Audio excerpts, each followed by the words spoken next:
नमस्कार, मी स्नेहल्स किचनमध्ये तुम्हा सर्वांचं खूप मनापासून स्वागत। तर आज आपण खूप सोप्या पद्धतीने पनीर चीज घोटाळा ही रेसिपी करणार आहोत। चला तर रेसिपीला सुरुवात करूया। रेसिपी करण्यासाठी इथे पॅन घेतलेला आहे, तुम्ही कोणतेही भांडं यात घेऊ शकता।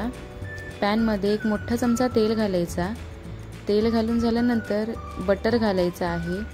बटरच्या ऐवजी तुम्ही तुपाचाही इथे वापर करू शकता।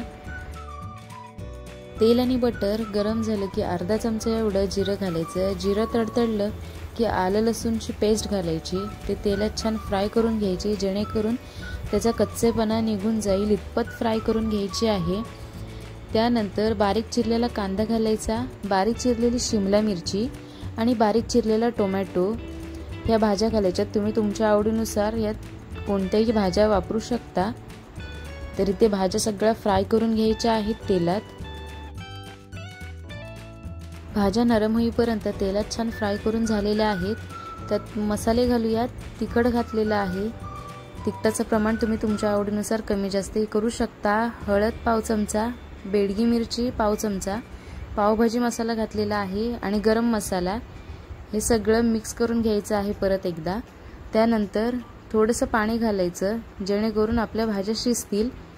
जेवढी घट्ट पातळ हवी आहे तुम्हाला भाजी, ते तुम्ही तुमच्या पद्धतीनुसार करू शकता।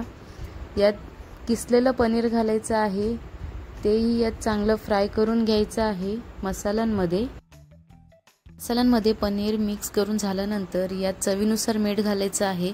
एक पाव चमचा कसुरी मेथी घालायची। किसलेलं चीज घालायचं आहे, खूप छान चव येते, नक्की ट्राय करून बघा। आणि बारीक चिरलेली कोथिंबीर घालायची।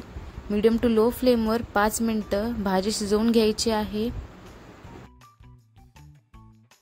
तुम्ही बघू शकता पनीर चीज घोटाळा तयार आहे। छान तर्री आली आहे, छान पाणी सुटलं आहे। ट्राय करून बघा नक्की। सर्व करून घेऊयात।